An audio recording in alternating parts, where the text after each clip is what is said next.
Hi guys, I've got another horror DVD review for you today. This is of a film I've been wanting to watch for a while and really looking forward to it. And usually when I look forward to a film so much, I get horribly let down. But I thought this was a brilliant film, and it's a 2012 Exit Humanity. Strangely enough, one of my favourite films is a film called Cold Mountain, which is kind of like after the Civil War, kind of like a love film, which is really strange considering how many horror films we've got. But yeah, it's just one of my favourite. It's like an adventure, like western kind of film, and this reminded me of it so much, which is one of the main reasons I was looking forward to it. It looks like Cold Mountain with zombies, but I don't know. I kind of thought I would be let down horribly by it. I mean, I watched the trailer straight away. I thought I want to see this film, so I eventually got it, and I watched it today, and I thought it was brilliant. The film itself is just short of 2 hours long. I think it's 120 minutes long, something like that. So it's just short of 2 hours long. And you know, so some people, so there's not too much action in it as well, so some people could consider it kind of a slow film. It is slow paced, but there's a lot of detail in there, and it's such a great emotional film, and I really enjoyed it. The character development in there was brilliant as well. Like, I genuinely cared for all the characters, and it was well directed. There was a great soundtrack to it as well. I looked on, according to IMDb, the budget was 300,000 Canadian dollars. Now, I'm not too I'd expect this film to be made on a much bigger budget than that. The script was brilliant, absolutely brilliant, and the acting as well throughout was pretty damn good. There was a lot of recognisable faces in there, but to be honest, I think this film could easily have been like a blockbuster given a bigger budget, easily.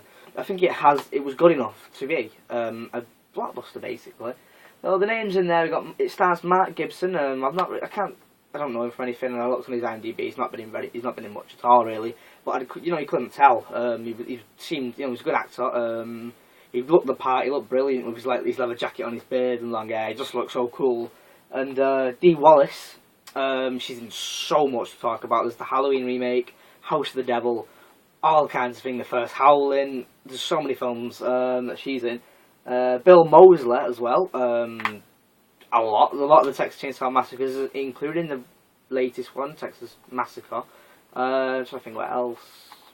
He also plays the same character as Robert Englund did in 2001 Maniacs: The Field of Screams. He plays the mayor in that as well, so I recognised him straight away. And it also has Stephen McHattie, who I've only seen in one film recently, but I recognise him as well. A film called Pontypool, which is another kind of zombie-ish film. So that's a couple of people like that I'm really familiar with. It also says Brian Cox, he narrates it throughout. You don't actually see him in it, and he was a good narrator. His voice was perfect for the kind of the mood of the film, and his accent was brilliant throughout. So the film itself had a very interesting plot. Basically, it's set just after the Civil War is coming to an end, and basically a zombie outbreak begins. And there is zombie films set in the Western films, but I've never seen them. But this for me, this for me was a brilliant setting. So it seems so original in my eyes. I mean, I've never seen another film in the Western zombie kind of thing, like the Civil War period. But there probably is others. But to me, this seemed like such a original idea. The setting was great. I mean, the locations throughout the film was really good as well. Every now and again, it didn't quite feel like it was set in the 1800s. But for the budget, I'd say the sets were actually brilliant, to be honest. Very convincing. The costumes as well were very, very good. And it was. I was so surprised to see that it was only made on 300,000 Canadian dollars. I mean, I don't know if that's a lot for the Canadian film industry. I'm not too sure, because the film itself looked brilliant. Now, it was well directed, well edited. It had a great soundtrack, as I've said before. So I was really surprised that it wasn't, didn't have a budget of millions. So yeah, the main character, played by Mark Gibson, called, let's see if we can get his name, Edward Young. He returns home from hunting one day to find his wife dead and his son gone, and he sets out on a journey to try and find his son. And unfortunately, it turns out he's dead. He just found his son dead, and there's lots of flashbacks. It creates character development, and you find out that the father promised his son to take him to some waterfall that he had a picture of, or drawn a picture of during the war, because it was so beautiful and it helped him get through the war. And he promised to take his son there. So he decides to take his son's ashes to go on a journey to take his son's ashes all the way to this waterfall.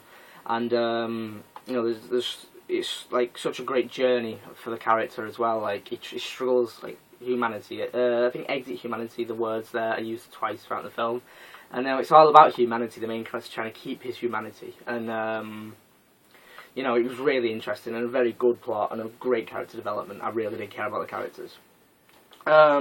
It's also very rarely in horror films you actually find out the source of the outbreak, but in this you do. It's a twist around in the second half of the film, you actually find out where the zombies originated from, and there's a whole scene dedicated to that, and it was quite a good twist. I didn't expect it at all, so you know, points for that.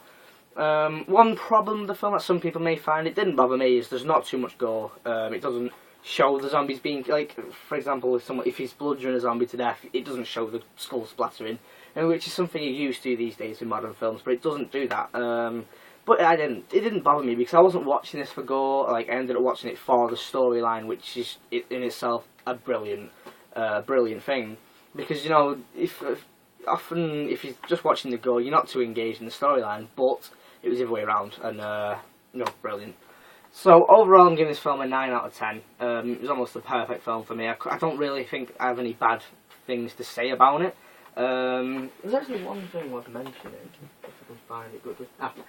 Yeah, this is a 2011 or 12, maybe even 13 British zombie film, and I just noticed that.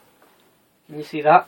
Yeah. The same image of the zombies used on both films. So I don't know if it's like a stock image or something that they can use for free, or whether one of them's copied off the other, because don't really recognise that zombie from either of the films. Like a lot of the zombies in this have white coats on, shirts on.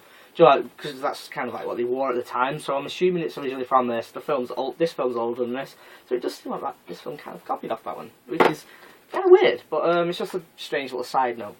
So yeah, overall a 9 out of 10. A really great film. It's not just your average zombie film. It's something different. It's completely different from the zombie genre. Like the zombie films these days I really don't like. I mean, I've been a massive fan of zombies throughout all my life, you know, especially the George Romero ones, because zombies really were terrifying, you know.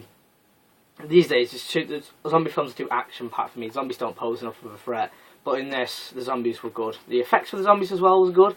The makeup was brilliant as well. So I'm going to wrap it up there. That's all I've got to say really about Exit Humanity. It was a great film. You should definitely check this out. This is probably one of my favourite films that I've watched throughout all the collection and reviewed. So, yeah, I absolutely loved this film, so definitely check it out. Also, I've got all these film posters here. I'm not sure if you can see them too well.